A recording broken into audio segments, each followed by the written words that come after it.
याद आ गए। उस्मान खान की कोई परफॉर्मेंस नहीं है, कोई टेक्निक नहीं है, वो इस लेवल का प्लेयर ही नहीं है। उसकी पता नहीं उसके पीछे क्या चीज़ है कि आप उसको बार-बार उठाकर पाकिस्तान टीम में एक वर्ल्ड कप खिला दिया, फिर उसके बाद ऑस्ट्रेलिया का टूर करा दिया, साउथ अफ्रीका में साथ रखा, अब यहाँ पे चैंपियन ट्रॉफी में उसको डाल दिया आपने। हुँ। तो मेरे तो सब आप न्यूज़ीलैंड अगर देखें तो उनके पास तो एक रचिन रविंद्र है, उसके पास आपका जो उनके विलियमसन है, फिर उनके जो टॉम लेथम है, ओपनर है उनके, फिलिप्स है, फिर डैरेल मिचेल उनके पास आ जाते हैं, ब्रेसवेल ऑफ स्पिनर है उनके पास। उसके बाद जो आपके लोकी फर्गुसन आ जाते हैं, उनके पास फास्ट बॉलर आ जाते हैं, हेनरी हैं। तो उनके पास तो एक कंपाउंड और कॉम्पैक्ट टीम है जिसके साथ वो पाकिस्तान के मुकाबले में आएँगे। तो आप तो आधा तीतर और आधा बटेर की पॉलिसी के साथ उनके मुकाबले में जा रहे हैं, और अगर आप उनके खिलाफ अपने होम ग्राउंड में ही पहला मैच हार गए, तो फिर दूसरे मैच में आप इंडिया के खिलाफ किस जगह पे खड़े होंगे? तो और मेरा ख्याल है कि न्यूजीलैंड के चांसेस पाकिस्तान के मुकाबले में बहुत बेहतर हैं, क्योंकि उनकी टीम बहुत ज्यादा बैलेंस है, उनकी बैटिंग परफेक्ट है, उनके पास बॉलर्स हैं, उनके पास स्पिनर्स हैं, और उनकी फास्ट बॉलिंग भी इसके जो हालात हैं हमारे सर्कमस्टांसेस है पिचेस के, उनसे मुताबिकत रखती है। अच्छा, अगर हम ओपनिंग की बात करें तो अब तक इत्तलात के मुताबिक कहा यह जा रहा है कि बाबर आजम और हेड कोच आकिब जावेद मुतहरिक हैं कि कप्तान मोहम्मद रिजवान और हेड कोच आकिब जावेद मुतहरिक हैं बाबर आजम से ओपन करवाने के हवाले से। आप क्या समझते हैं इस हवाले से?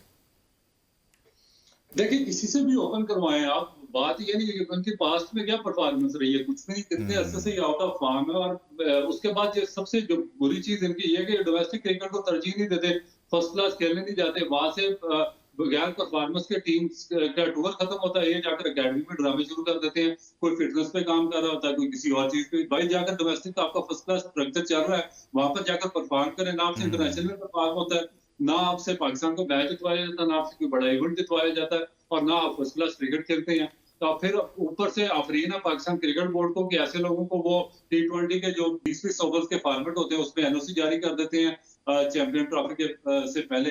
तो मेरा नहीं ख्याल कि आप किसी को भी ओपन कराएं। बात असल चीज ये है कि आपने 50 ओवर आपकी ये टीम में किस तरह खेलने हैं। तो मुझे इस टीम में कोई टेंडेंसी या कोई ऐसी सलाहियत नजर नहीं आती कि ये 50 ओवर कंप्लीट खेलेंगे, चाहे किसी से भी ओपन करवा। बहुत बड़ी बात कर रहे हैं अब्दुल रऊफ साहब। इस स्क्वाड को लेकर बहुत सारे सवालात उठा रहे हैं। अगर हम बात करें खुशदिल शाह की, जैसे फ़हीम अशरफ की बात की, खुशदिल शाह काफ़ी लंबे अरसे से गायब थे, कहीं पर कोई जिक्र नहीं था, कोई बात नहीं हो रही थी, कोई डोमेस्टिक की परफॉर्मेंस पर बात नहीं हो रही थी, कहीं पर कुछ भी नहीं था। कैसे आगे वो टीम में रऊफ साहब? ऐसे ही होता है? देखिए, ये पूछना चाहिए आकिब जावेद को, जिससे पीछे एक ड्रामा रचा रखा था कि मैंने स्पिन पीछे बना के ये कर दिया, वो कर दिया। फिर वलीद डार को पूछे ना उसको कि ये फ़हीम अशरफ किधर से आया, खुशदिल शाह किधर से आया, फखर जुमान किधर से आ गया, ये उस्मान खान कैसे टीम में आ गया। उसको अजहर शफीक को और वसत शफीक को पूछे ना कि क्या वो पाकिस्तान क्रिकेट बोर्ड में या सिलेक्शन कमेटी में सिर्फ मिसबा के बेटे को प्रमोट करने के लिए आए हैं, या अपनी अकेडमीज को प्रमोट करने के लिए आए हैं, या पाकिस्तान की नेशन है उसको जवाब दें। इनको होना पड़ेगा इन चार बंदों को सामने बिठा के इनसे क्वेश्चन पूछना चाहिए ना कि आप पे इतना बड़ा इन्वेस्ट कर रहा पाकिस्तान क्रिकेट बोर्ड, और आपने ये इस तरह की सिलेक्शन की है। तो ये खुशदिल शाह भी इसी तरीके से आया फ्रॉम नोवेयर। देखिए, आपने 2022 के बाद 2018 से इसको लेकर फिर रहे हैं। 2018 से 2022 तक इसकी कोई परफॉर्मेंस नहीं थी, और फिर 2022 में आपने इसको डिस्कार्ड कर दिया। फिर आप 3 साल के बाद फिर 2025 में उसको बगैर किसी परफॉर्मेंस के फर्स्ट क्लास में उसको टीम में ला रहे हैं। तो इसका मतलब है कि आपने पिछले 7-8 साल में एक सिंगल बंदा लोअर मिडिल ऑर्डर में डेवलप नहीं किया कि जो खुशबू शाह जैसे या इफ्तिखार जैसे लोगों को रिप्लेस कर सके। तो ये तो आपका ये रिफ्लेक्शन, आपका सिस्टम है जिसकी रिफ्लेक्शन आप देख सकते हैं पाकिस्तान टीम की सिलेक्शन में कि किस तरीके से सिलेक्शन हो रही है और किस तरीके से पाकिस्तान का डोमेस्टिक का ढांचा चला रहे हैं।